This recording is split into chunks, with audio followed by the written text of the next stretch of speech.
Learning recovery will be at the forefront of our education agenda. The Matatag Agenda for Basic Education has been launched, focusing on relevance of curriculum, rapid and responsive delivery, and the welfare of both learners and teachers.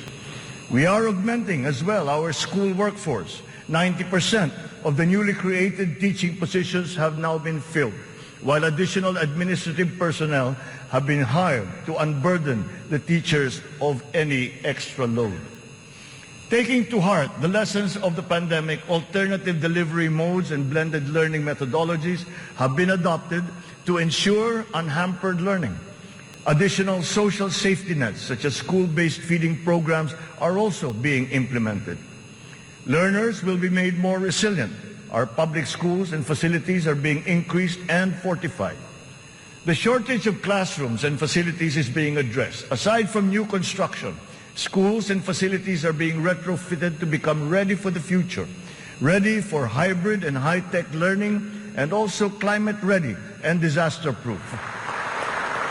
Through the DepEd Partnership Assistance Portal, private sector partners continue their assistance in the rehabilitation and improvement of schools as part of their corporate social responsibility programs.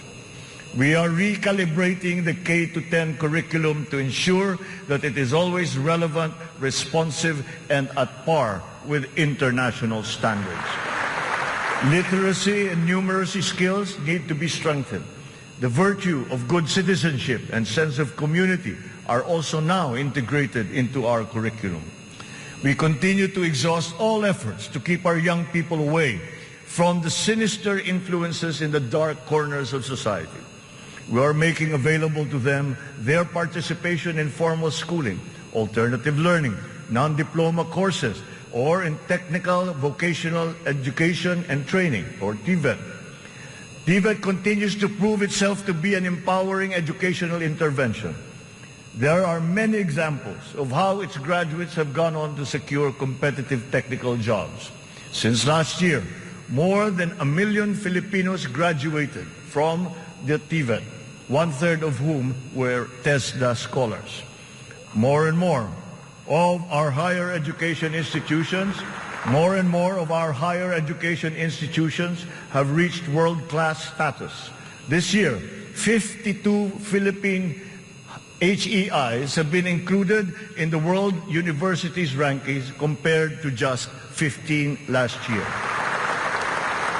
We will not let a student's financial constraints be an hindrance to his or her education. We have activated social safety nets, such as skills development training and youth employment programs. Tertiary education in state universities and colleges will remain free for our qualified students.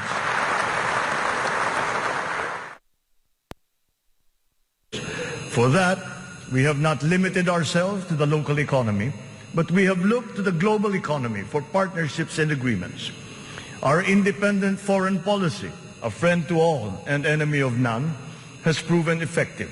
We have formed strategic alliances with our traditional and newfound partners in the international community.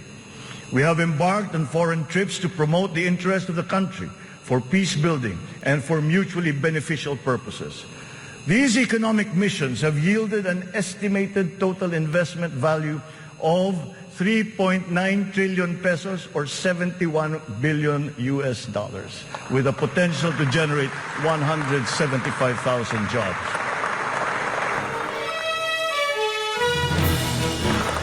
A strong and stable rule of law will strengthen the foundation of our transformation. Our police and armed forces are being strengthened and modernized to be more effective in maintaining peace and order and in defending our sovereignty. We fully support the judiciary's efforts to improve the justice system and to protect constitutional rights.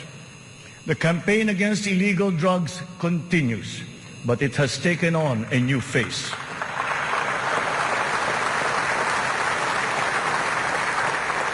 It is now geared towards community-based treatment, rehabilitation, education, and reintegration to curb drug dependence amongst our affected citizenry. Last year, we launched the Buhay Ingatan Droga Ayawan or BIDA program, and established an additional 102 Balay Silangan Reformation Centers nationwide.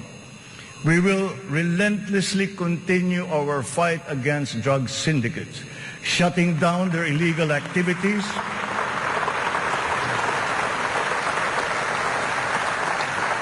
we will shut down their activities and dismantle their network of operations.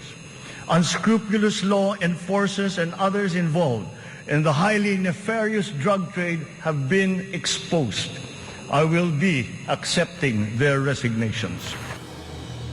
Our tourism has always been a reliable pillar of our economic growth through the years, providing livelihood to more than 5 million of our citizens. Because of the reopening of the economy and the phenomenon of revenge travel, this sector is headed for a great rebound.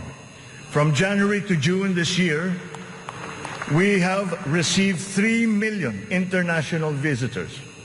This number is already 62% of our 4.8 million target for the entire year. Mga kababayan, ang lahat ng mga ginagawa natin ito ay magbibigay bunga sa libu-libong hanap buhay para sa ating mga kababayan. To create these investment opportunities, we must ensure that an enabling business environment is in place, that there is peace and order, and that the rule of law governs. We will solidify our country's reputation as an attractive and reliable investment destination. Building on institutional reforms of recent years, we have created green lanes for strategic investments and expedited the business processes in various sectors and investment modalities. A progressive and rationalized system of taxation is a component of the ease of doing business. The CREATE law has made our corporate tax and incentive schemes equitable and business-friendly. There are more structural tax reforms that must be introduced to allow us to reach our socio-economic targets.